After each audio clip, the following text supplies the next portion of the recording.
bonjour et bienvenue. Avant de commencer ce temps d'échange avec vous, Emmanuel Josse, on tenait à se présenter.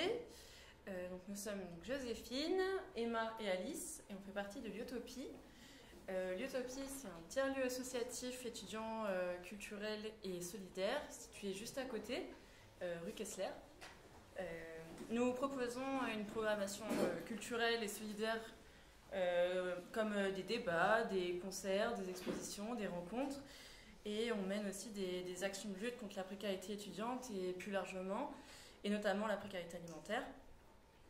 Nous sommes également un collectif féministe LGBTQIA+, à visée intersectionnelle, qui soulève des questions de féminisme et d'inclusivité. Donc nous avons à cœur de recevoir la déferlante car l'association est abonnée et lectrice du magazine. L'Utopie a créé une Égalitech avec des livres et BD empruntables qui traitent des questions de féminisme, d'inclusivité, de questions LGBTQIA+, ou encore d'économie sociale et solidaire et d'écologie.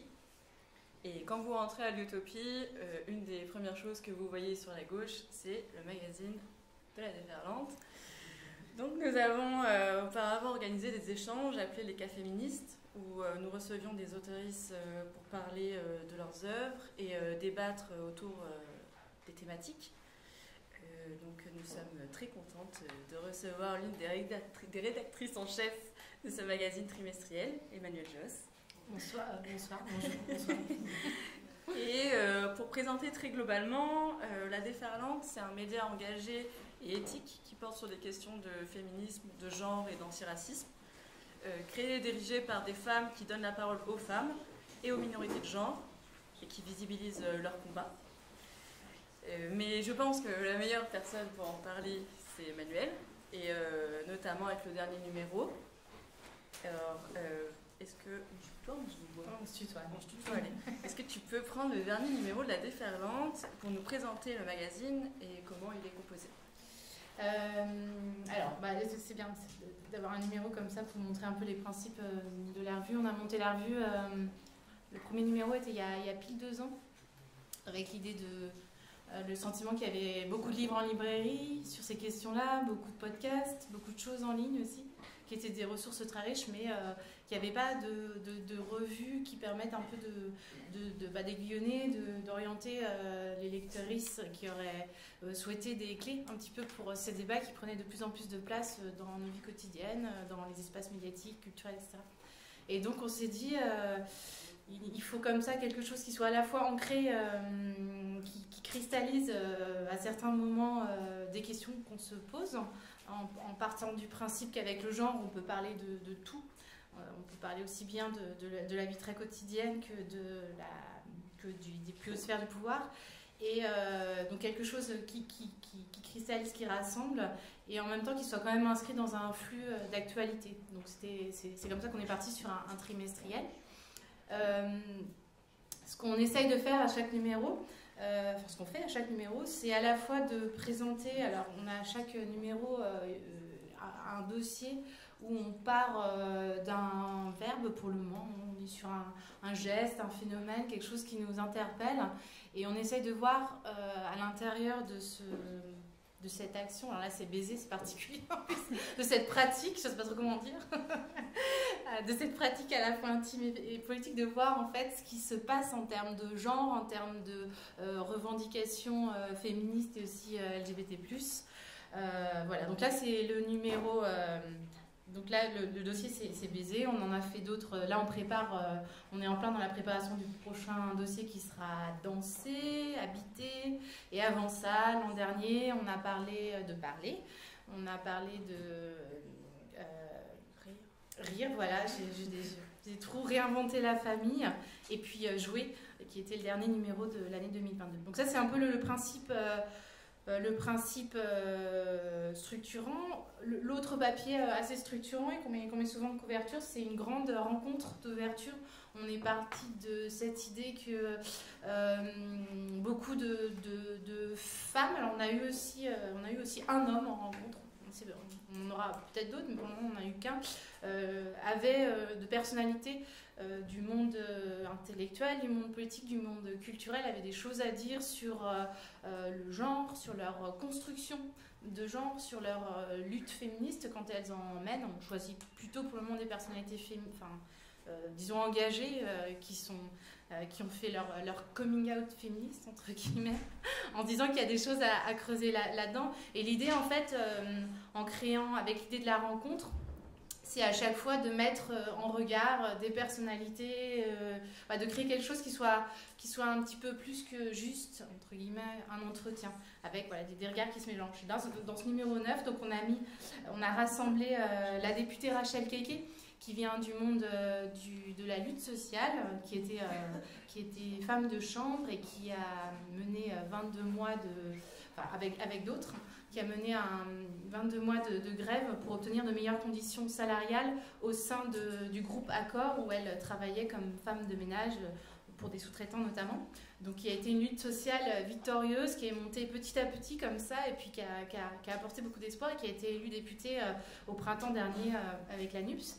Et puis l'actrice Corinne Maziero, qui est le capitaine Marlowe à la télévision, qui a aussi joué dans des films comme Les Invisibles, qui a pas sa langue dans sa poche, c'est le moins qu'on puisse dire, qui a un positionnement comme ça dans le monde culturel très radical, ce qui est assez rare dans le monde culturel français, qui est souvent un peu assez lisse. J'ai vu les Césars vendredi, donc je suis encore un peu là-dedans.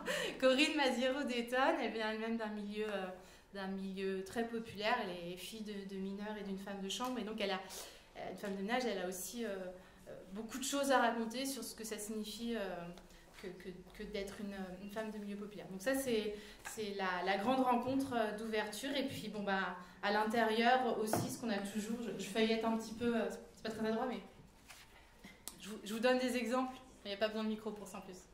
À chaque numéro aussi, on a monté la BD en se disant c'est bien de faire des articles et tout, mais c'est important aussi qu'il y ait de la beauté dans ce monde, et qu'il y ait des images, et qu'il n'y ait pas que du texte. Donc à chaque numéro, on commande à une illustratrice une bande dessinée inédite. Alors celle-ci, elle est... Bon, je suis de parti pris, mais elle est vraiment très chouette. Elle est très réussie.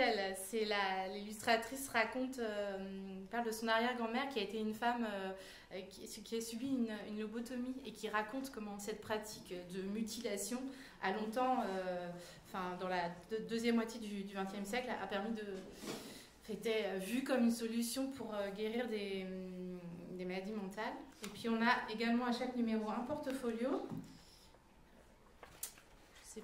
Ouais, je veux bien que tu tiennes. Le portfolio, en plus, il est de quelqu'un qui vient de Clermont-Ferrand, Marie Daucher, qui fera une expo prochainement. Et Marie Daucher, c'est juste là, voilà, c'est des photos. Ça s'appelle Et l'amour encore. Elle est allée retourner 10 ans après le vote de la loi pour le mariage pour toutes et tous. Elle est allée rencontrer des femmes lesbiennes, des couples lesbiens, des familles lesbo-parentales pour les photographier d'abord, et ça fait des portraits extraordinairement vivants, qui viennent de tous les milieux de France et de tous les milieux de la société, et puis pour les faire parler de ce que ça avait changé dans leur vie, de ce moment qui a été à la fois très beau et en même temps très dur à vivre. Voilà. Un petit peu, et puis bon, il y a encore pas mal d'autres choses, mais le mieux c'est de le lire, je dirais. Il y a 144 pages, donc ça va être fastidieux si j'égrène tout. Déjà, je tenais à préciser que si vous voulez, il y a encore des places de libres. Si vous avez envie de vous installer, vous serez peut-être mieux, mais comme vous voulez. Voilà, c'est ça. Du coup, on voulait savoir aussi comment vous définissez l'actualité féministe, c'est-à-dire comment vous choisissez les sujets que vous souhaitez développer dans chacun de vos numéros. C'est la conjonction de pas mal de choses. Là, on en est encore... par exemple, sur les choix des dossiers, on en est encore au début de la revue, donc il y a des choses qui nous paraissent un peu incontournables, comme par exemple la sexualité. Et c'est aussi en lien avec un certain moment, là depuis, disons, cette séquence MeToo qui s'est ouverte en 2017, mais qui visibilise un phénomène qui vient de plus loin, des années 2010 voire 2000, le féminisme reprend beaucoup de choses qui ont déjà été analysées et qui ont fait l'objet de revendications dans les années 70, et donc il les relie. Et donc, par vagues successives, il s'empare de certaines pratiques, de certains espaces, de certains sujets. Et la sexualité en est un, par exemple. Il y a vraiment, on le voit à l'heure actuelle, il y a beaucoup d'ouvrages qui cherchent à interroger les possibilités d'une sexualité égalitaire, féministe, inclusive, émancipatrice, qui soit en fait une sorte de relecture féministe de la libération sexuelle, une critique aussi de ce terme de libération sexuelle. Donc voilà, baiser, nous, ça nous apparaissait comme un sujet important. Pareil, réinventer la famille, on a le sentiment qu'il y a il y a un constat à la fois matériel de plus en plus de familles monoparentales, mais également des façons de faire famille qui sont un peu nouvelles, avec la PMA qui a été ouverte aux femmes lesbiennes et aux femmes célibataires l'an dernier. Donc la famille est un truc qui se repense tout le temps, donc c'est ça qui nous a amené à faire ce sujet, réinventer la famille en septembre. Après, pour pas mal d'autres sujets, c'est lié à une forme d'actualité, ce qui est toujours un positionnement un peu particulier, parce que comme on est une revue trimestrielle et qui est montée très en amont, on ne peut pas apporter ce qu'apporte un quotidien, par exemple. Mais là, pour évoquer l'Iran, on est par exemple allé faire écrire une anthropologue qui travaille sur ce sujet depuis une ou deux décennies, et qui reprend, en fait, qui relie ce qui se passe à l'heure actuelle en termes de révolte féministe et révolte sociale en Iran, qui le reprend dans un temps long. Donc voilà, c'est ce genre de choses aussi qu'on peut avoir envie de traiter. Donc c'est un mélange de ce qui nous semble correspondre à des interrogations qui émergent. C'est des envies aussi, puis c'est aussi beaucoup de propositions qui nous viennent, qui nous sont faites par des journalistes, des militants, les récits de bande dessinée par exemple, ou les cartes blanches aussi qu'on peut ouvrir à des écrivaines, ça part des envies de créatrices et qui ont envie de s'exprimer sur ces choses-là. Donc c'est un peu à la confluence de tout ça. Du coup, pour continuer sur ça, comparé aux autres magazines, pour vous, dans quelle mesure les questions féministes de genre et antiracistes peuvent être l'objet de tout un magazine et pas seulement une rubrique ou un article en fait.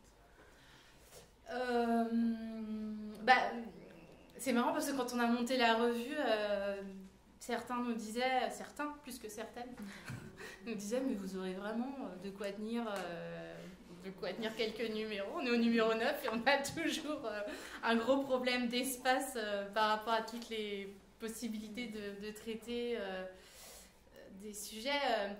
Une chercheuse qui s'appelle Juliette Rennes dit le féminisme est paradigmatique, c'est-à-dire qu'en fait, avec le féminisme, avec le genre, on peut absolument interroger tout l'espace social, tout l'espace politique, on peut parler d'absolument tout, c'est une clé. La première chose, malheureusement, la première question qu'on pose quand on apprend qu'un petit être est en gestation, c'est est-ce que c'est un garçon ou une fille ? Enfin, c'est vraiment ce truc où on a le sentiment d'une socialisation structurelle, une sorte de donnée anthropologique qui fait que tout tourne autour de ça, que ce soit pour le construire ou pour le déconstruire. Nous, on travaille plutôt à le déconstruire. Mais il est évident que partant de là, on peut raconter absolument tout en parlant de genre. Et ça, c'est une hypothèse de départ qui fait qu'on a monté la revue et de numéro en numéro, elle se vérifie. Et moi, je sais que l'espace de la revue est trop court pour ça. On a aussi une newsletter. Là, on commence à lancer une maison d'édition. Mais ce qui est certain, c'est qu'il n'y a pas une journée qui passe où je me dis pas, ça, le genre joue. L'autre jour, j'entendais Olivier Dussopt, il paraît qu'il se lève le matin et il mange du steak tartare et il fait des pompes, et je me dis, il y a un truc de virilisme sur ce gouvernement où ils sont tous cadres avec des costumes et on a l'impression qu'ils ont besoin de surjouer une sorte d'identité masculine, de performer un truc de masculinité à mes yeux assez toxique, et qui fait que voilà, le genre est là. Le genre, il est aussi quand Poutine va expliquer que l'Occident est corrompu par le lobby je sais même plus, LGBT+, je sais plus comment lui l'exprime, mais où vraiment on est de l'ordre de la géopolitique, on pourrait se dire a priori la géopolitique là-dedans, et en fait, il en fait un truc un peu structurel. Donc voilà, à tout niveau, on peut questionner, enfin le genre est là, quoi. De la même manière que le genre est là, tout basiquement, quand vous allez aux toilettes et qu'il y a... regardez deux portes de toilettes, hein, il y a femme, homme, comment c'est indiqué, c'est intéressant.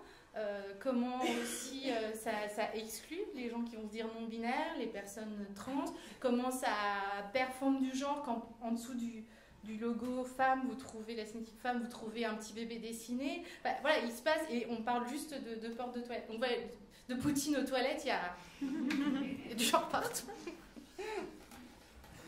Et vous travaillez combien de temps en amont sur les magazines? Voilà, vous travaillez sur combien de magazines en ce moment? Là, on est en train, que je vous dise pas de bêtises, parce qu'on travaille sur plusieurs numéros en même temps. Là, on est en train d'éditer, c'est-à-dire on reçoit les papiers qui ont été écrits pour le numéro 10, à paraître le 12 mai. Donc autant dire que pour qu'ils soient écrits, ils ont été commandés il y a en moyenne 3-4 mois, parfois davantage. Et on est déjà en réflexion sur le numéro, sur les papiers qu'on commandera pour le numéro 12 qui apparaît en fin d'année. D'où la question constante, comment s'emparer de sujets d'actualité. C'est jamais une posture... c'est jamais une posture simple, parce que nous, notre valeur ajoutée, elle ne va pas être dans le fait de raconter ou d'analyser ce qui se passe quotidiennement, pour lequel il y a d'ailleurs des médias qui font très bien le boulot. Enfin, Mediapart, qui publie des papiers quotidiennement, fait des très bonnes analyses sur ces questions-là. Donc nous, on cherche à faire un pas de côté pour amener ça, et c'est ce qui nous permet aussi d'aller sur des choses qui collent pas forcément à une actu, mais qui finissent quand même plus ou moins par faire l'objet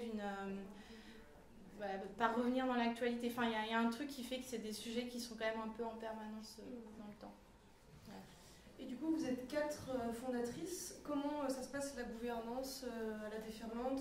Surtout que tu me disais que vous êtes 4 un peu partout en France. Ouais, alors en fait, on s'est monté avant le Covid. On était déjà à fond sur les visios. Parce que quand on s'est rencontrés, donc on était encore 2 en Ile-de-France. Et puis les 2 autres qui quittaient Paris, puisqu'elles s'étaient rencontrées à Paris, l'une pour aller vivre à Lille et l'autre pour aller vivre à Marseille. Et entre-temps, Marie est partie vivre à Rennes. Donc je suis la seule qui soit encore francilienne. Et donc on est toutes les 4 à divers coins de France, ce qui est très chouette, parce que je pense que ça permet de... Enfin, on travaille vraiment dans les villes où on habite. Donc par exemple, Lucie, qui est marseillaise, elle travaille dans un atelier où il y a beaucoup d'illustratrices. Et les couvertures de la déferlante de ces 2 dernières années, par la première année de ces 2 dernières années, c'est fait par des illustratrices qui travaillent à l'atelier des héros-héroïnes, comme ça s'appelle l'atelier où travaille Lucie. Donc voilà, et c'est pareil, depuis que Marie est à Rennes, il y a un vrai prisme breton, je ne sais pas trop comment dire, mais des sujets de reportage qui se font, parce qu'en fait, voilà, on rencontre les gens, il y a des affinités qui se créent, des relations professionnelles, il y a ces choses-là. Et puis donc on s'est monté à 4. Au début, on ne savait pas trop si on voulait faire une revue trimestrielle avec un vrai modèle économique derrière, ou bien une revue semestrielle plus associative, etc. Et puis assez rapidement, on s'est dit, voilà, on était à un moment dans nos vies où on n'avait vraiment pas forcément beaucoup de temps pour du bénévolat, et tant qu'à lancer dans cette aventure-là, autant aller chercher quelque chose dont peut-être on pourrait vivre, quoi. D'autant qu'il y avait un enjeu pour nous à se dire, les femmes sont très souvent assignées au travail bénévole, au travail du care. C'est très difficile d'animer des équipes de bénévoles, parce que de fait, les gens sont pas très disponibles. Donc quand on a lancé la revue, on est tout de suite, assez rapidement, on est parti sur un modèle comme ça, où on voulait qu'on voulait pouvoir payer des travailleuses et des travailleurs. C'était ça l'idée, et c'était un vrai enjeu pour nous. Et donc, en termes de gouvernance, après, les décisions, les grandes décisions, on les prend toutes toutes les 4 au départ, ça continue d'être ça. Maintenant, on est 9 salariés, nous 4 inclus, et puis ce qui est super, c'est que ça a permis d'autonomiser, par exemple, tout ce qui est communication et marketing. On a recruté 3 personnes qui font ça très bien, et voilà, donc voilà ce que je peux dire de la gouvernance. Là, c'est l'équipe un petit peu de salariés. Il y a une équipe éditoriale beaucoup plus vaste qui rassemble des éditrices, des correctrices, des graphistes, des secrétaires de rédaction, un fabricant, donc pas mal de monde pareil qui est éparpillé dans toute la France. Donc à nouveau pas mal de visio, mais bon, c'est comme ça qu'on travaille. Et puis il y a aussi, pour tout ce qui est réflexion éditoriale, un comité éditorial qui rassemble depuis le début des journalistes, des militantes, des chercheuses-chercheurs, et qui est un endroit où on peut réfléchir au sujet au long terme, avoir un retour critique. C'est un lieu de ressources aussi et qu'on rassemble à peu près une fois à chaque numéro, donc 4 fois par an. Voilà. Du coup, vous avez fait le choix de la presse indépendante. Qu'est-ce que ça veut dire? Et sans publicité. Et sans publicité, oui, du coup, qu'est-ce que ça engendre pour vous, la relation avec les financeurs, tout ça? On est toujours dépendant de quelqu'un. Donc autant être dépendant de ses lectrices, quoi, ou de ses lecteurs, de ses lectrices. Je dis lectrices parce que l'essentiel du lectorat de la déferlante, ce sont des femmes. L'indépendance, elle se joue là, elle se joue dans le fait que nous, il faut qu'on puisse être suivis par suffisamment de lectrices pour pouvoir continuer à publier la revue. Donc là, on est en année 3 et on va aller chercher, on va faire ce qui s'appelle une levée de fonds pour pouvoir aller chercher des personnes qui seraient prêtes à investir un peu le temps qu'on arrive à ce seuil où on sera complètement en autofinancement avec un nombre d'abonnés qui nous permettra de publier chaque numéro. Voilà. Et après, le choix de la non-publicité, c'était vraiment... je pense ça nous paraissait assez évident en fait, parce que c'est très compliqué de dépendre d'annonceurs, politiquement c'est assez galère, c'est comme ça que sont basés les magazines féminins et on avait envie de se détacher de ces codes-là. Voilà, c'est comme ça que ça pour le moment ça marche. Ça reste une économie compliquée, hein. L'économie des médias c'est toujours compliqué. Faire chaque numéro ça coûte beaucoup d'argent, mais on est très suivi, on est par les libraires également, donc pour le moment on est ravis. Du coup, la déferlante, elle a été créée pour parler de la société post-MeToo. Est-ce que vous avez l'impression que ce mouvement a lancé une prise de conscience au niveau de la presse et des médias de manière plus large? Est-ce que la différence a un impact dans le milieu médiatique? Alors pour faire vite, moi je suis pas très post-MeToo, je pense qu'on est encore complètement dans MeToo parce que c'est pas que le début, mais en tous les cas on est encore complètement dans ce moment-là, et y compris dans les réactions violemment hostiles qui s'expriment, et qui s'expriment depuis le début, hein. C'est-à-dire que le hashtag sort sur les réseaux sociaux en octobre 2017, tout de suite il est dénoncé parce que machin, bref, on va pas revenir là-dessus, mais on est encore, je pense, dans MeToo. Est-ce que ça a suscité une prise de conscience? Oui, moi j'en suis... alors, en fait, moi ça fait 15 ans que je suis militante féministe, donc je pense que vraiment tout ça, c'est pour ça que je dis c'est le sommet un peu, c'est le moment où la vague est rendue visible, mais en fait elle monte depuis très longtemps. Donc les féministes par exemple avaient beaucoup investi Internet, parce que c'était Internet, tout le monde peut facilement s'exprimer, beaucoup plus que dans le monde. Donc les féministes étaient déjà très présentes en ligne, sur les réseaux sociaux, elles étaient là. Et je crois qu'avec MeToo, la viralité de ce hashtag, qui en plus échappait à toute injonction politique, c'est-à-dire que derrière, ce n'est pas un mot d'ordre émis par un collectif, c'est vraiment quelque chose dont se sont emparées des personnes partout dans le monde. Je pense qu'à ce moment-là, ça visibilise le fait qu'il y a une politisation des violences sexuelles et sexistes qui se fait de manière... c'est assez incroyable, c'est une forme de rupture. Je pense que c'est assez unique en termes de... Voilà ce qui se passe sur un réseau social et voilà comment ça a des impacts à tout niveau de la société. Et donc la presse et les maisons d'édition qui sont des témoins de leur temps, elles ne peuvent pas échapper à ça, elles peuvent pas... Et le baromètre que je prends un peu toujours, parce que c'est intéressant de voir comment ils ont évolué, c'est Le Monde. Le Monde, en 2017, donc MeToo apparaît, ils ne savent pas trop comment penser. Il y a une chercheuse qui a travaillé sur les conflits générationnels au sein de la rédaction du Monde quand sort une tribune que vous avez peut-être lue sur la liberté d'importuner où des femmes riches et célèbres réclamaient le droit à être agressées sexuellement pour parler vite. C'était un peu ça l'idée, donc à pouvoir, toujours ce discours de la libération sexuelle, hein, etc. Et ça, c'est en janvier 2018 à peu près, février 2018, c'est à ce moment-là. Et ça, cette tribune-là, elle est d'abord publiée en ligne sur l'édition web du Monde. Et c'est repris partout. Et en l'espace d'une semaine, il y a des réactions extrêmement critiques par rapport à cette tribune. Ça génère un clic incroyable, parce que du coup, la tribune génère des contre-tribunes, qui génèrent des contre-tribunes. Comme ça, il y a... Et en fait, en plus, maintenant, c'est le moment en plus où je pense que la rédaction du Monde investit énormément le support web. Donc il y a tout un truc qui fait où on se dit, bon, bah voilà, là,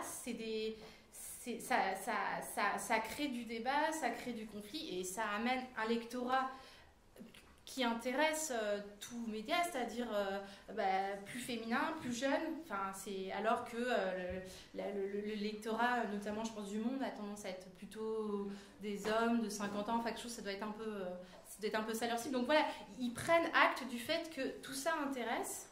Et partant de là, c'est marrant de voir comment en 2022, octobre 2022, comment Le Monde marque le coup sur le traitement des violences sexuelles et sexistes et les 5 ans de MeToo. Ils sortent, je ne sais plus, je crois que c'est 50, ils font un grand focus MeToo avec une cinquantaine d'articles vraiment très bons, très fouillés, etc. sur ce sujet. Donc je pense que là, c'est vraiment 2 jalons pour montrer à quel point... au niveau médiatique, ça a fait bouger les lignes. Ce qui bouge aussi les lignes, c'est quand par exemple Mediapart, qui en termes d'abonnés doit être un des médias les plus importants de France, crée un poste de gender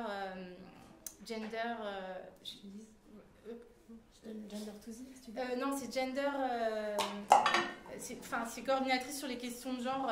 C'est un poste d'abord créé, je crois, au New York Times, et en fait, c'est le poste qu'occupe aujourd'hui Yannick Bredou, et qui consiste à travailler sur tout ce qui est question de genre et à faire adopter à l'ensemble d'une rédaction tout ce qui est un peu prisme du genre. Et ça fait...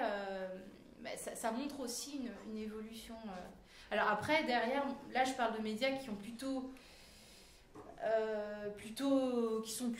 qui se positionnent bon an mal an plutôt de manière favorable à ces enjeux-là. Il y a aussi des réactions extrêmement violentes. Je pense à des unes de Valeurs Actuelles, je pense à la façon dont Figaro Vox, là je vois encore Eugénie Bastier qui publie chez Trac Gallimard un truc extrêmement réactionnaire. Donc il y a aussi un contre-MeToo qui marche, quoi. Mais c'est en tous les cas un clivage et un endroit de conflit intellectuel, social, etc., face auquel les médias ne peuvent pas rester...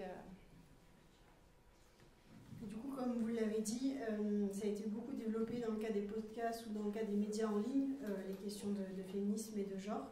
Et donc, pourquoi vous avez choisi d'en faire un magazine trimestriel, le premier, en fait, dans ce type-là ? C'est ce que je disais un peu tout à l'heure, c'est qu'il nous semblait qu'il y avait un peu un besoin. On allait en librairie et on se disait, une jeune lectrice, une fois je parlais avec un libraire qui me disait, moi, une jeune lectrice de 17-18 ans qui veut s'intéresser à ces sujets-là, je lui parle de Baise-moi de King Kong Theory de Virginie Despentes et puis La Déferlante. Je pense que l'idée c'était d'avoir un peu une sorte de porte d'entrée qui permette de donner des clés. En plus, une revue, on peut panacher beaucoup de choses, alors qu'un livre, c'est un auteur, c'est un thème, c'est quelque chose d'un peu plus monographique. Et une revue, ça pose quelque chose davantage qu'un podcast, peut-être, ou ce qu'on lit en ligne. Ça implique en fait une économie de l'attention qui est un peu différente et qu'on ne trouvait pas. Ça, c'était ça partait de notre envie. Et puis, il y avait un côté un petit peu défi là-dedans qui fait que pour la partie média, on voyait qu'il y avait très très peu de médias dirigés et créés par des femmes. Et on avait un peu envie aussi d'assumer cette chose-là en mode girl power. Voilà. Et ça a bien marché, donc on est contente. Comment vous défendez-vous d'effectuer un travail journalistique et d'être un média militant lorsque la déontologie journalistique prône la neutralité?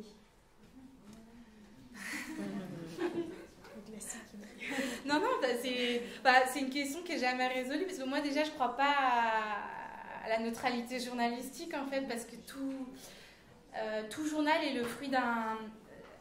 L'autre jour, j'étais en rencontre avec une chercheuse, Marlène Coulonguli, qui disait cette phrase très juste que je vais essayer de vous redire aussi justement. Il n'y a pas de réel, il y a toujours une interprétation du réel. Et c'est vrai, c'est-à-dire qu'en fait, les médias ont longtemps fait je parle des médias, mais disons l'ensemble, enfin beaucoup de médias ont fait de ce qu'on n'appelait pas encore des féminicides un fait divers. Ça faisait 2 lignes. Une femme, alors ça n'en fait pas tellement plus, hein, y a encore des gros progrès à faire, mais disons qu'on ne voyait pas, il n'y avait pas de terme féminicide, et il n'y avait pas de continuum comme ça qui fait qu'on réfléchissait à la façon dont les relations privées pour les femmes sont le fruit de la violence.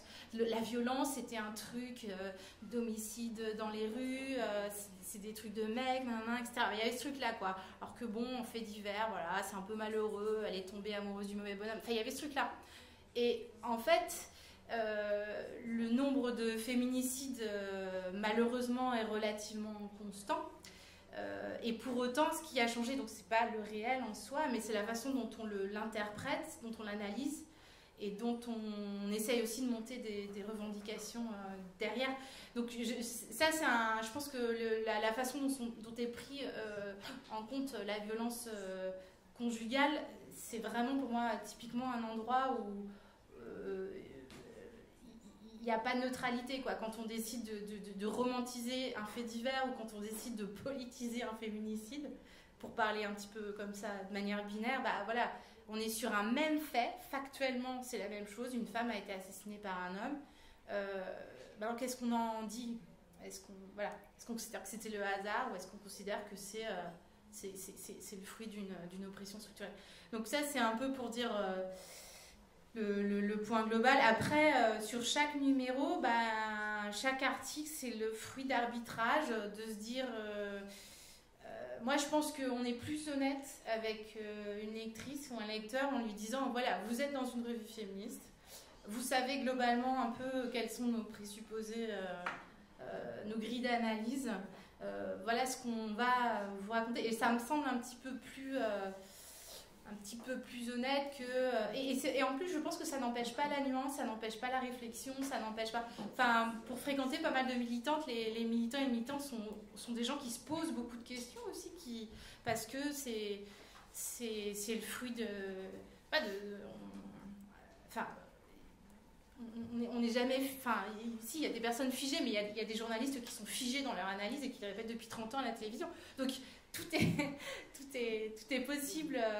Voilà, je pense qu'il y a une forme de... Après, moi j'ai tendance à dire qu'on se définit plutôt comme une publication engagée que militante parce que, et encore une fois, c'est pas du tout, ça relève pas d'un regard négatif sur l'activité militante. Je me définis moi-même comme militante sur autre chose, mais pour moi, les publications militantes et les militants ont un agenda politique, une plateforme de revendication et un agenda alors politique ou médiatique qui est lié à la concrétisation de cette plateforme de revendication. Nous, notre revendication, elle est un peu globale. Elle serait de faire valoir les idées féministes dans la bataille culturelle. C'est assez vague. Et puis, on n'a pas de... Voilà, on fait une revue. Donc, c'est aussi une forme de modestie de se dire on est engagé plutôt que... Parce qu'en plus, je trouve que dans l'activité militante, il y a beaucoup de choses de tâches qui sont très ingrates. C'est éplucher des tableurs Excel avec des listes d'adhérentes pour voir qui a jour de cotisation, c'est organiser des événements, c'est des choses... donc, je serais plutôt modeste sur le fait qu'on est plus engagé que militant. On reproche souvent aux médias mainstream de ne pas donner la parole à des personnes issues des minorités. Et ils se défendent souvent en disant que c'est plus difficile de les identifier, il manque plus de temps. Du coup, vous, comment la déferlante identifie ses auteurs, autrices et ses sources? Et pourquoi faire le choix de parfois donner la parole Ah oui, pardon, voilà.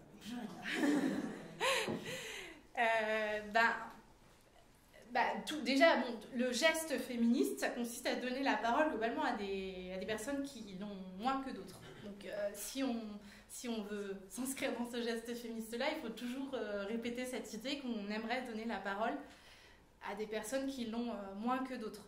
On y réussit plus ou moins. Par exemple, nous, on est une production écrite. Et écrire, c'est quelque chose qui assez facilement demande un capital culturel, un capital de diplôme, etc. Donc c'est vrai que, par exemple, on se fait souvent la réflexion que les gens issus des classes populaires, on les aura dans les verbatims, on les aura dans les entretiens, on les fera peut-être moins écrire. On avait des chroniques qui étaient un peu l'espace pour ça. Et les chroniques, les autrices et auteurs de chroniques, ça tourne, donc là c'est moins le cas, mais c'est vrai que c'est des choses où on essaye d'être vigilante autant que possible. Après, sur la veille, je pense que le fait d'être une revue trimestrielle, ça aide énormément. Je pense qu'il y a le travail aussi de tout un monde, c'est un peu bateau de dire écosystème, mais en même temps j'aime bien cette idée qu'on se nourrit les unes et les autres du travail pour faire émerger d'autres récits, et il y a des solidarités, voilà, on entend dans tel podcast quelqu'un qui raconte telle chose et on a envie de le faire parler encore dans la revue. Enfin, il y a des choses qui se font, donc c'est une sorte de veille un peu générale et d'attention à ces questions-là aussi qu'il y a beaucoup moins dans d'autres médias. Après, sur tout ce qui est de la veille, il faut mais ça c'est vrai, je pense, de tout média, il faut avoir des yeux et des oreilles un petit peu partout, dans les milieux militants, dans les milieux de la recherche, dans le monde social de manière générale, dans la presse quotidienne. Voilà, ça implique d'aller un peu chercher partout, de se nourrir. Et, dernière chose, je pense que ça nécessite aussi d'être très volontaire. C'est-à-dire que nous, on assume de dire... quand on regarde un sommaire, là, il y a trop de femmes blanches qui ont écrit, il faut qu'on soit attentive à ça. C'est plus difficile de réussir dans le journalisme quand on est une personne racisée, faisons attention à ça. C'est des choses, on assume de dire, là, on fait tel débat sur, je sais pas, on prépare un débat sur peut-on dégenrer le sport, notamment avec la façon dont les pratiques sportives s'ouvrent ou pas aux personnes trans et intersexes, et ça paraît évident que ce débat va se faire avec des personnes trans.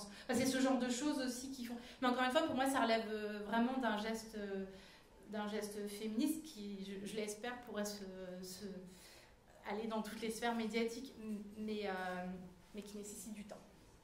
Et parfois un petit peu aussi de se planter, parce que des fois ça ne marche pas, mais c'est vrai dans toute production médiatique, je pense.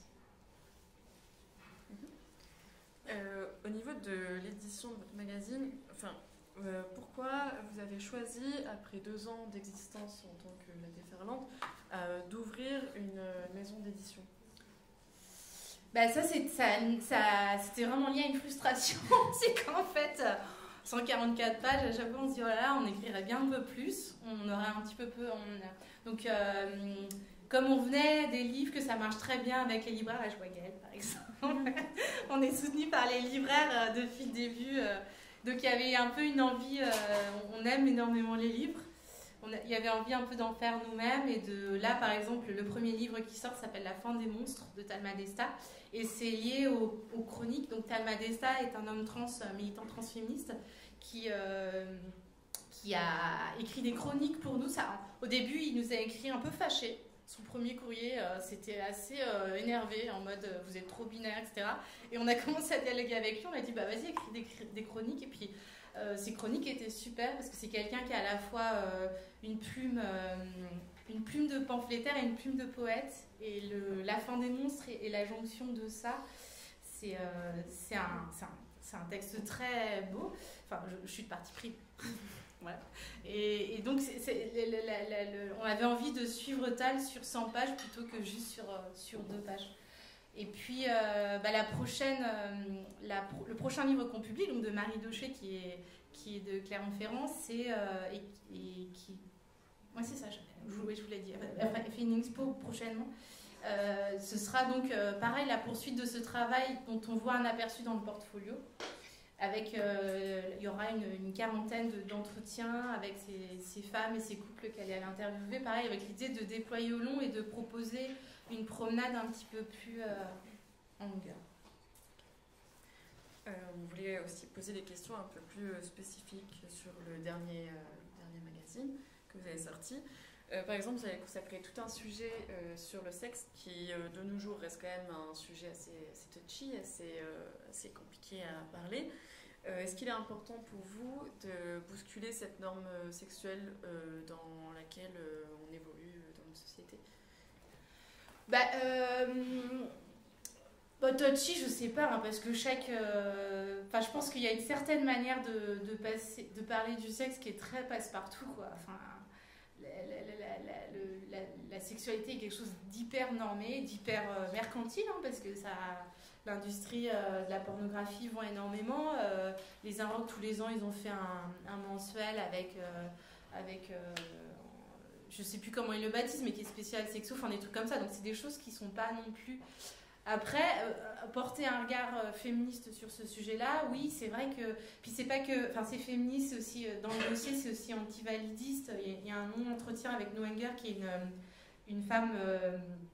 qui est une chercheuse et performeuse handicapée et qui évoque ces questions-là sous un angle féministe et anti-validiste.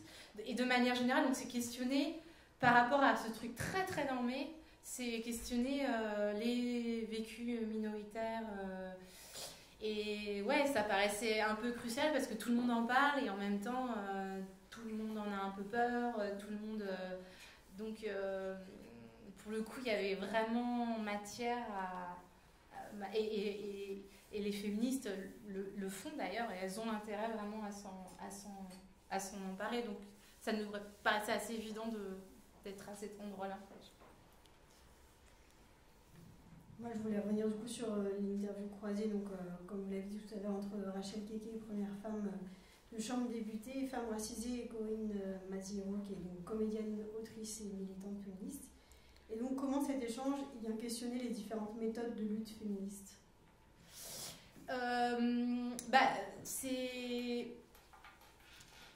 Elles sont à la fois très... elles ont plein de points communs et en même temps elles sont très différentes parce que je pense que Corinne Maziero assume... elle est très à l'aise. Moi, je la trouvais plus souvent parce qu'elle est très à l'aise avec cette radicalité qui fait qu'elle n'a pas peur de se mettre à poil au César, elle n'a pas peur de dire... elle est punk, quoi. Elle est vraiment un truc... Pourtant, elle dit dedans qu'elle a peur. En plus. Et pourtant, elle dit qu'elle a peur. Ouais. Elle a un côté, elle est toujours prête à aller au fond. Elle assume d'être bourrin. Elle a ce truc qui est... Et en même temps, elle tourne dans une série pour France 3. Enfin, je trouve qu'elle a un côté, une façon de naviguer entre les mondes. Et ça, c'est un peu ce qu'elles ont en point commun. Après, Corinne Maziero le dit, je pense qu'elle est contre toute forme institutionnelle. Je ne l'envisage pas à l'Assemblée nationale. Et Rachel Keke, ce qui est très fort, c'est ce moment où le mouvement social, ce qui manque cruellement à la gauche à l'heure actuelle, ce moment où des personnalités du mouvement social, qui en plus ont été victorieuses, puisque c'est le cas des grévistes de l'Hôtel Accor, arrivent dans le champ politique et portent un vécu. Enfin, c'est extrêmement fort quand Rachel Keke dit dans l'hémicycle qui ici a vécu avec 800 € par mois. C'est vraiment l'éléphant dans la pièce, parce qu'il y a vraiment, je pense, très très... ça se compter sur les doigts d'une main les gens qui ont vécu avec 800 € par mois.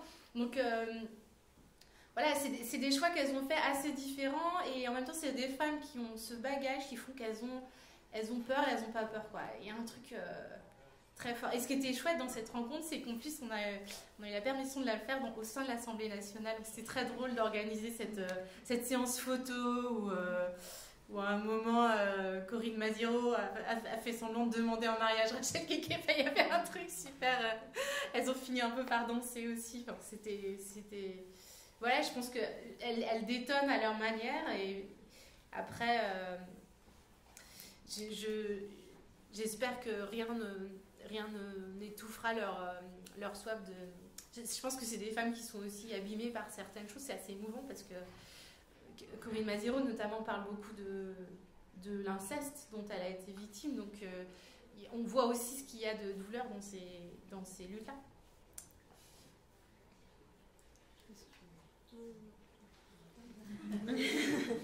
Eh ben, on peut passer un moment de questions, si vous voulez, du coup.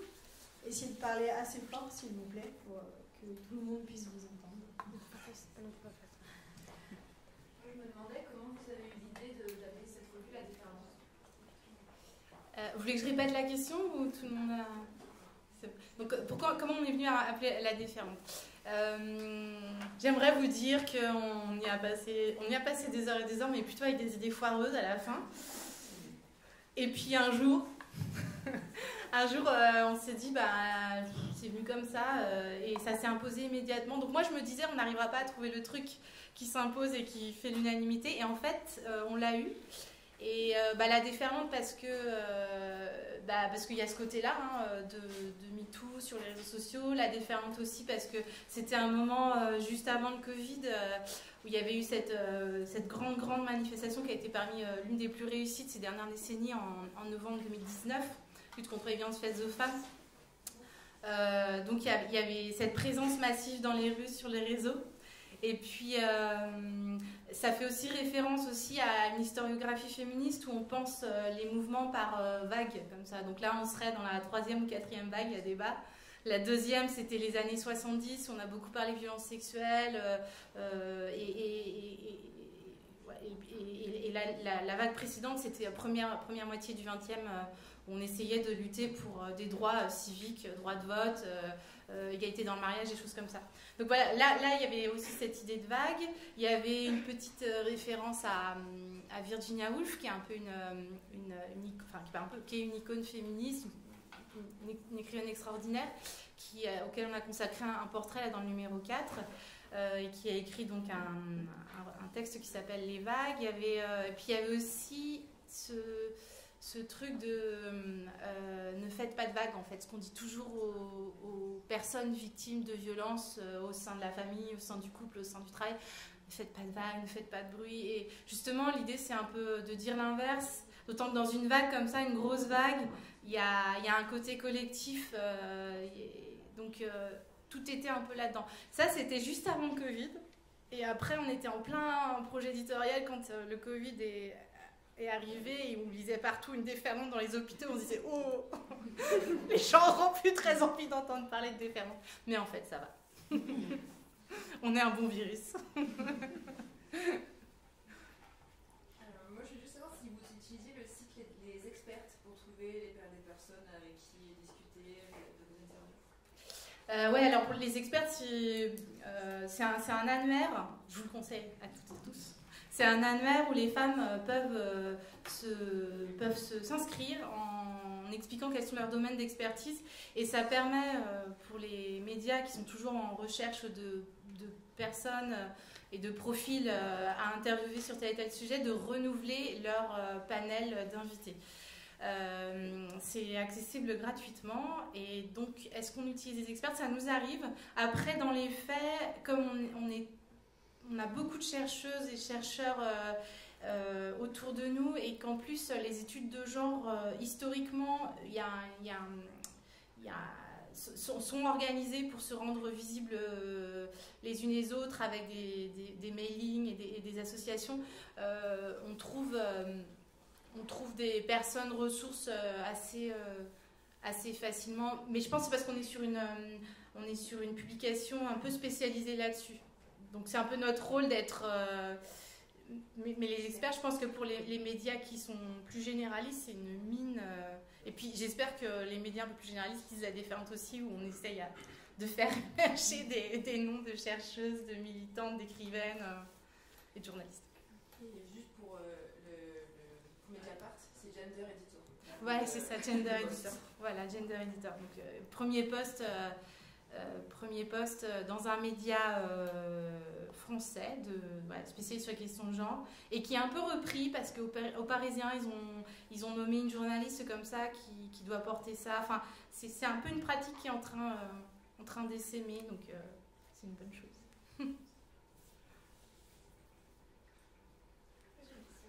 J'aimerais bien vous demander qui écrit pour La Déferlante, qui est derrière les différents articles. Alors, pas mal de journalistes de fait, des chercheuses aussi, des militantes, des écrivaines, parce on fait aussi en sorte qu'il y ait un espace pour des choses un peu plus, je dirais pas légères, mais en tous les cas pour d'autres modes d'écriture. Voilà, donc un peu des profils différents. Un peu des profils différents. Après, une fois qu'on a des collaborations qui marchent bien, c'est des choses qu'on peut suivre sur le long terme. Donc voilà, tout. Là, dans le numéro 9, il y a par exemple une proposition de sujet d'Alice Babin, qui est écrivaine, journaliste documentaire, et qui a proposé un format un peu qui permettait d'explorer un mode d'écriture qu'on n'avait pas vraiment pratiqué. Elle fait une sorte de promenade littéraire en allant sur les traces de l'écrivaine tchèque Jana Tcherna, qui a publié ce livre au titre magistral Pas dans le cul ce soir. Je trouve que c'est à peu près ça, qui est une lettre à son amant. Et donc Alice Babin était un peu obsédée par cette autrice et elle est allée à Prague sur les traces. Et c'était un peu nouveau, on ne savait pas trop ce que ça donnerait comme format, et quand ça marche bien, c'est aussi l'intérêt d'une revue trimestrielle qui est un peu média et un peu livre aussi, c'est qu'on peut expérimenter des choses.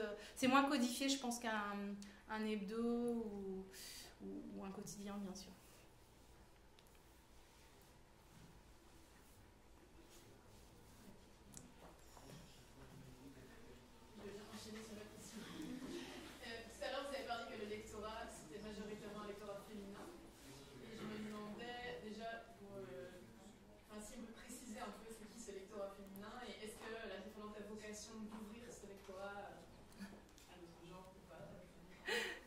C'est marrant, on pose souvent cette question.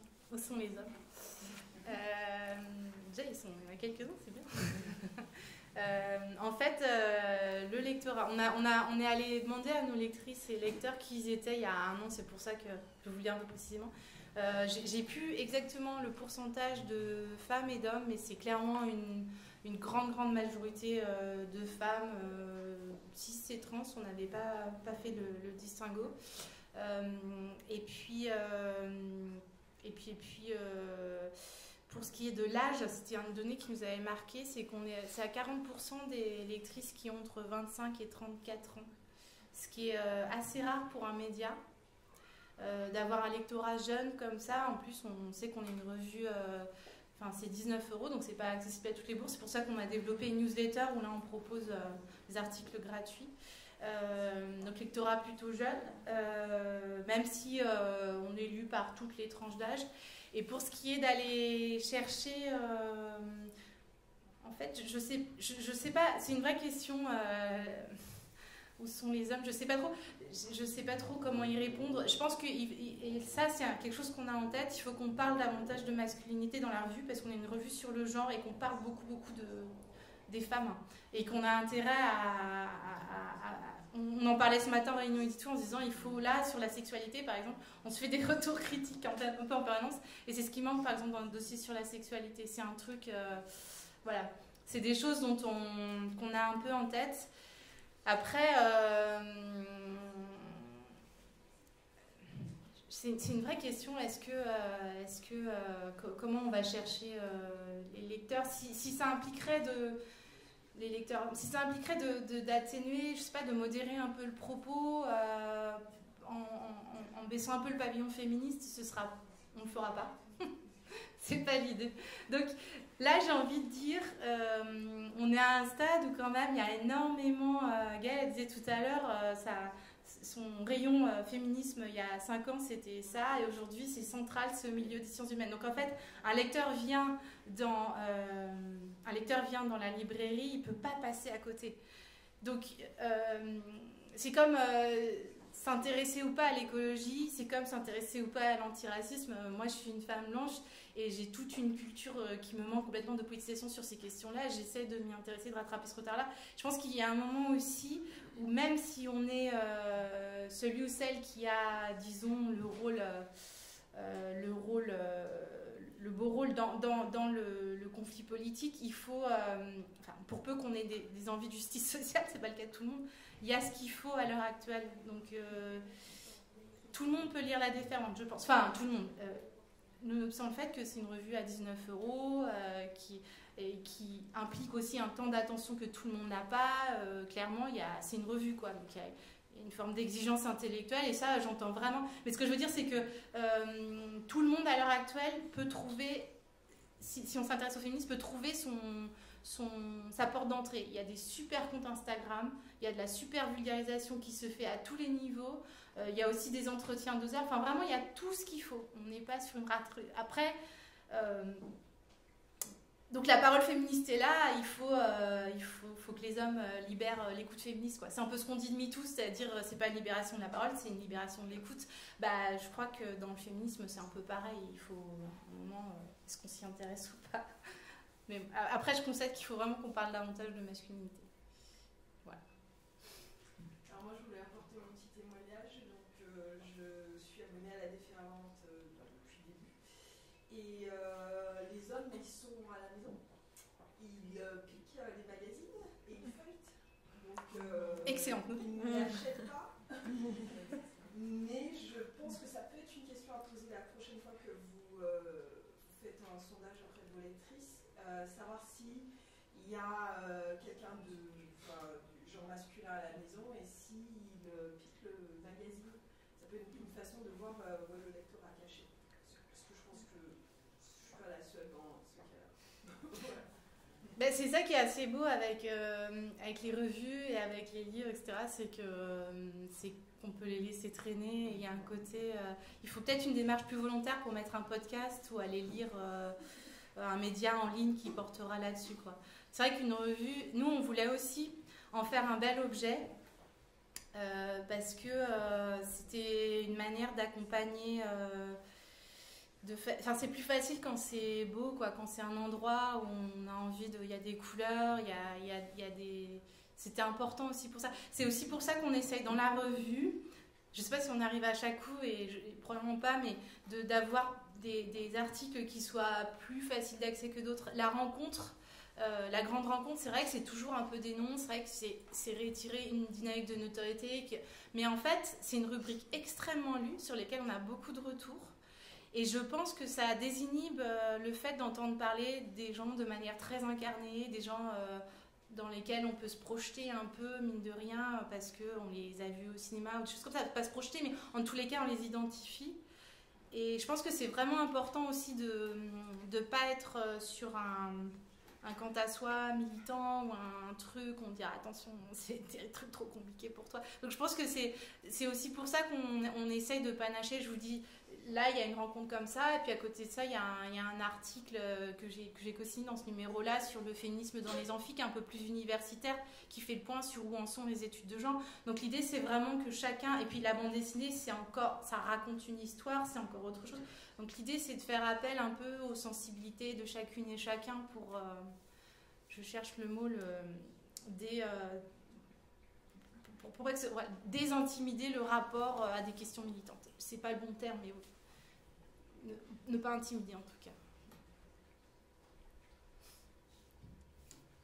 Je me demandais, c'est pas le gros de la revue, mais concernant les bandes dessinées et les pièces artistiques que vous avez dans la revue, est-ce que vous vous positionnez politiquement, enfin pareil que pour les articles, genre les artistes que vous allez chercher, vous les recherchez par rapport à ce qu'elles disent dans leur bande dessinée, dans leurs œuvres, ou c'est surtout des personnalités qui font de l'art par rapport à ça? Non, on va plutôt chercher. En plus, il se trouve que dans la bande dessinée, à l'heure actuelle, il y a un gros mouvement de mobilisation des dessinatrices. Le Festival d'Angoulême, ça a été un lieu justement où c'était très visible.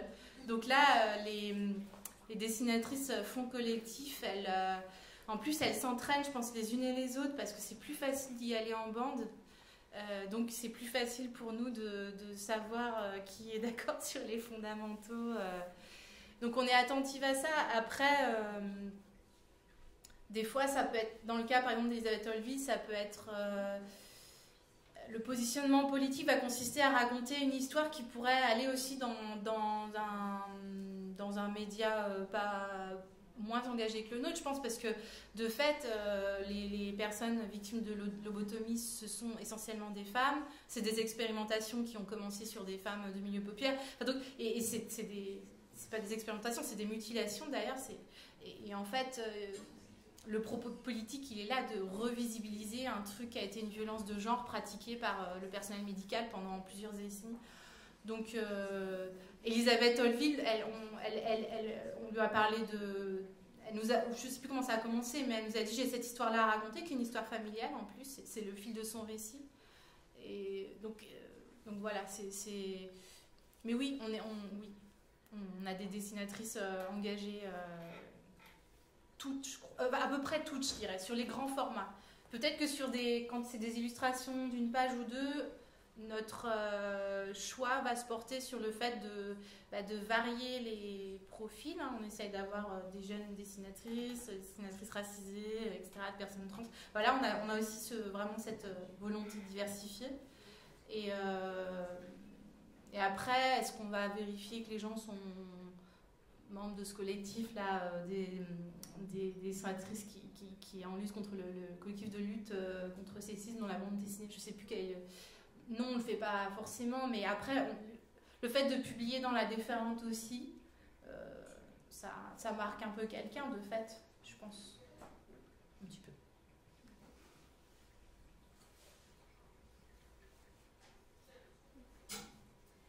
Moi, je voulais vous remercier pour cette revue, parce que je la trouve hyper intéressante. Je suis abonnée depuis une année. Et j'ai 72 ans, et vraiment, je trouve que ça m'aide à comprendre toutes ces problématiques qui émergent là. Et vraiment, ça m'ouvre sur plein de choses. Vraiment, je prends beaucoup de plaisir à lire. Merci beaucoup, je vais le dire à toute l'équipe. C'est toujours hyper touchant. Je suis super contente. Je sais pas trop comment on dire là-dessus. Mais je vais le dire à tout le monde en tout cas. Quand on fait des rencontres en librairie, qu'on a des retours comme le vôtre, après on dit vous avez petit message. C'est cool. On a bien bossé au bon endroit. Alors, si c'est... Vous devriez la proposer dans les lycées. Alors on y veille. Alors c'est drôle parce que je sais plus, il y a quelques temps, on nous a envoyé un message de bibliothécaire où c'était une bibliothécaire universitaire et quelqu'un proposait d'abonner la médiathèque à La Déferlante et l'autre répondait oui, mais pluralisme des points de vue, il faut qu'on ait quelqu'un qui soit du camp opposé un peu, et on se demandait qu'est-ce qu'on va mettre en face, je sais pas. Et puis ça nous paraissait un petit peu... on pourrait juste se dire que débattre d'égalité femmes-hommes c'est d'utilité publique, mais non, il fallait qu'en face, et je sais pas, je me dis valeurs actuelles. Pourquoi pas, après, tout se lit, faut tout tenter. Mais... Et du coup, non, on essaye. Après, les lycées, il y a des lycées, il y a des bibliothécaires, mais en fait, c'est à chaque fois des modes de prise d'abonnement qui sont un peu différents. Mais vraiment, on travaille à faire connaître la revue auprès de publics très divers aussi, parce que, encore une fois, à 19 €, tout le monde n'a pas les moyens de la payer, et donc c'est important que ça soit accessible dans différents endroits, pour peu qu'il y ait des bibliothécaires qui soient prêts à le faire. Mais globalement, c'est pareil, ça commence à bien s'implanter dans les bibliothèques. Et les lycées, j'ai moins de vues, mais je sais qu'on est lu par des enseignantes et des enseignants. Tout le monde est creux. Notre question aussi, est-ce qu'il y a un sujet particulier qui vous a vraiment marqué depuis que vous faites cette revue? Est-ce que j'ai des articles chouchous? Il y a ça, ou alors vraiment peut-être un point de vue que vous pensiez de base connaître bien comme il faut, et puis ça vous a complètement surpris la réponse de la personne que vous avez interviewée, ou je sais pas. Moi, je sais que dans les rencontres, il y a les rencontres qui m'ont beaucoup touchée. Il y en a deux. Il y a Annie Ernaux et Céline Sciamma, c'était les tout débuts. Et alors en plus, c'était la première rencontre qu'on faisait, et je la faisais avec ma collègue. Et On était allé chez Annie Ernaux qui nous avait fait un petit gâteau noisette, c'était trop gentil. Et en fait, c'était génial parce que il y avait ce truc intergénérationnel où Céline Sciamma, elle a grandi à Cergy et elle avait croisé Annie Ernaux dans sa ville où c'était l'écrivaine et tout. C'était hyper émouvant. Et puis, il y avait il y avait des regards qui se nourrissaient, c'était vraiment très très fort. Donc ça, et puis maintenant, elles ont fait le chemin qu'on sait. Donc voilà, c'était super. Et puis il y a la rencontre Vanessa Springora et Lola Lafont que j'ai énormément aimé parce que c'était deux femmes qui ne s'étaient pas rencontrées. Et tout de suite, en fait, la rencontre s'ouvre sur l'adolescence. Et Lola Lafont dit on commence tout de suite par la catastrophe. Et c'est un truc qui prend à la gorge parce que ce sont des femmes qui ont été victimes de prédateurs ou de prédatrices sexuelles. Et c'est assez fou parce qu'elles ne s'étaient pas rencontrées. Lola Lafont commence à parler de tout ça personnellement, mais elle n'est pas dans l'autofiction comme Vanessa Springora. Et en fait, c'était extrêmement troublant de voir qu'elles avaient eu les mêmes parcours de jeunesse, en fait, voire de vie, qui consiste à recoller les morceaux un peu par la littérature. J'en ai des frissons en vous parlant parce que je trouvais ça... c'était extrêmement dur ce qu'elles ont vécu et je trouvais qu'en même temps c'était extrêmement beau que la littérature puisse faire quelque chose de ça. Donc c'était... Et moi, sinon, il y a un article que j'ai trouvé très beau, c'est un portfolio sur les enfants queer, c'est une colonie aux États-Unis qui a commencé dans les années 2000 où des enfants, des parents d'enfants trans ont monté comme ça, ils ont commencé à se retrouver ensemble pour pouvoir proposer à leurs enfants queer, en questionnement, etc., un espace, alors maintenant on dit safe quoi, mais c'était un espace où ils pouvaient expérimenter tout le genre. Et je trouve ces photos, et alors la photographe qui a emmené sa fille là-bas, elle a rencontré 15 ans plus tard, elle a rencontré ses enfants qui sont devenus grands, qui sont aujourd'hui des jeunes adultes, alors qui ont évolué dans leur identité de genre, dans leur positionnement, etc. Et franchement, c'est hyper beau de voir comment l'enfance se saisit d'un truc. Et ouais, c'était un portfolio que j'aimais vachement voilà. Et après, est-ce qu'il y a des choses qui m'ont fait complètement, qui m'ont retourné la tête? Je sais pas, le texte d'Anne Poly aussi sur l'amitié qu'elle a écrit alors qu'on sortait de la période Covid. C'était très beau sur l'amitié comme une fiction qu'on se refait tout le temps pour continuer à s'aimer tous. C'était un très beau texte aussi. Voilà.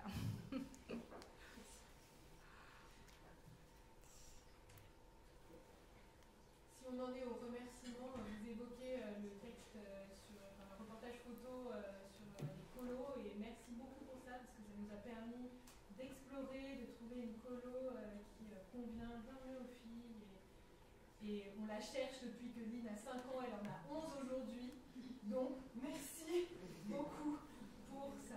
C'était sa colo de rêve, on l'a trouvé. Ah bah super, moi j'aimerais bien je suis mère d'un enfant queer en fait, donc j'aimerais bien aussi trouver une colo comme ça, et je suis d'autant plus inquiète par la montée là d'une transphobie assez virulente, extrêmement violente, qui me pose question, mais je trouve aussi que les gens s'organisent par rapport à ça. Enfin, j'essaie de tirer le... Et c'est vrai que de pouvoir voir des pratiques militantes qui se répètent d'un pays à l'autre, qui se réitèrent, je trouve ça très beau qu'on puisse se donner des idées comme ça pour s'organiser. C'est comme un autre reportage que j'avais trouvé super parce que c'est un vrai sujet. Comment on va en manif quand on a des enfants, alors qu'il y a des CRS partout maintenant, c'est trop flippant. Donc du coup, il y a un lieu comme ça qui s'appelle La Bulle, qui s'écrit à Rennes, et où en fait, des personnes qui ont des enfants ou pas, qui sont juste volontaires pour garder les enfants le temps d'eux, les prennent en charge. Alors, et je trouve que c'est hyper important de penser comme ça des lieux où on puisse tout le village peut élever un enfant. C'est un vrai sujet, l'enfance, c'est un vrai sujet féministe. C'est hyper intéressant. Ça fait encore partie des sujets où il y a plein de choses à dire.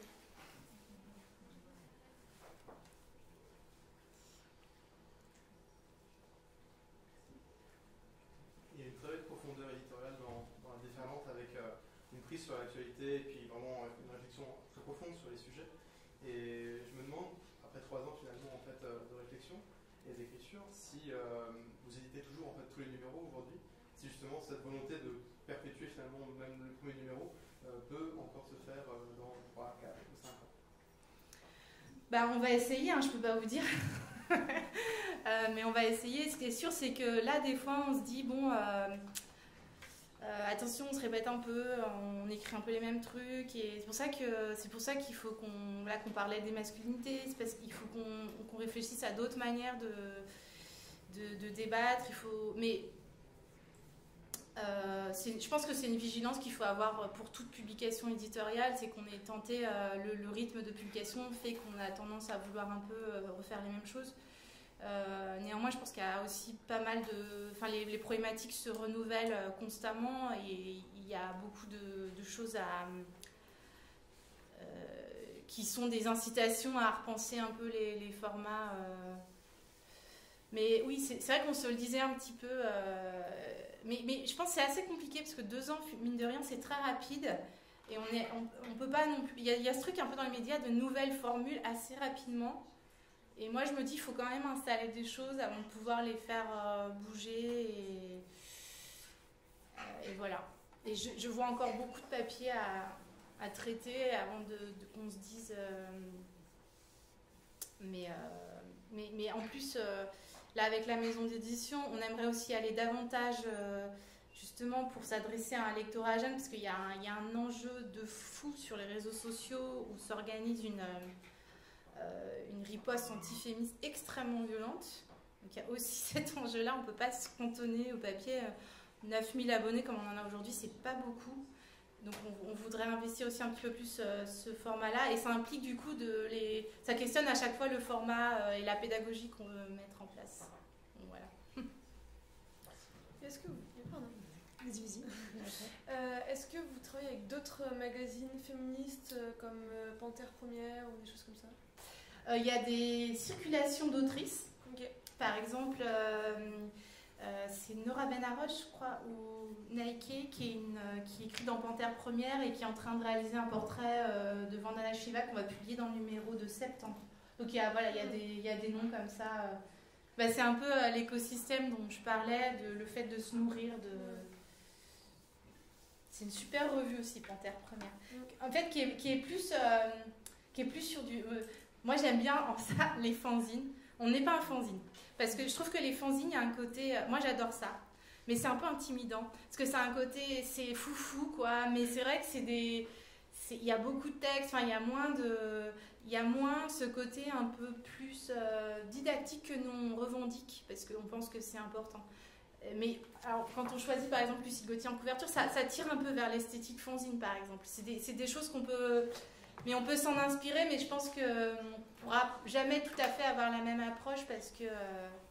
Mais de fait, il faut continuer à se nourrir de plein de choses. Est-ce que vous avez là, du coup, vous faites ces rencontres. Est-ce que vous avez la volonté d'intégrer un peu plus le public, du coup, dans les sujets, ou même quand vous avez des retours, est-ce que vous les prenez en compte pour faire émerger des sujets, justement? Ouais, dans le courrier, on a un courrier des lectrices. D'ailleurs, n'hésitez pas à écrire parce qu'on est tout le temps, on est vraiment en demande de retour. C'est toujours hyper agréable d'avoir des gens qui vous ont lu et qui prennent le temps de vous adresser des retours, y compris critiques. Hein. On publie aussi. C'est plus intéressant les courriers de lectrices où les gens disent ça n'allait pas, vous pouvez faire mieux que des. Enfin voilà. Donc du coup, c'est un. On essaye un peu de le faire comme ça. Après, intégrer davantage les gens qui nous disent, c'est aussi une des perspectives. Peut-être qu'un jour, on voudrait monter un festival, des choses comme ça, 2-3 jours où les gens... Mais les journées n'ont que 24 heures.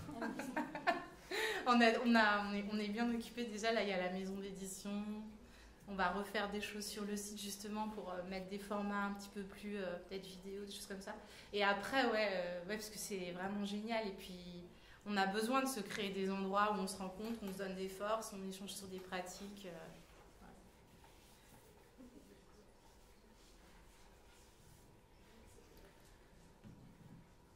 en parlant d'endroits où on se rencontre et on donne des forces. On fait un peu de pub pour l'utopie. Demain, on fait une soirée au lieu-dit féministe queer. Donc prenez vos places. Et puis le 23 mars, au lieu-dit aussi, on fait une soirée stand-up avec 4 personnes queer, et dont 2 qu'on a connues aussi grâce à la Ferrante et le dossier Rire. Voilà, et qui sont très très drôles, donc vous pouvez venir aussi. Tout un mois sur l'égalité. Tout un mois, oui, bien sûr, je ne vais pas tout citer. C'est bien parce qu'avant il y avait juste le 8 mars et maintenant on est arrivé à Oui, le mois de mars. Tout le mois de mars, de plus en plus, c'est bien. ça sera toute l'année. Bientôt toute l'année. Oui. Je cours. Est-ce qu'il y a encore d'autres questions ou est-ce que vous voulez clôturer l'échange? Je pense qu'on peut vous remercier du coup. Merci Merci encore.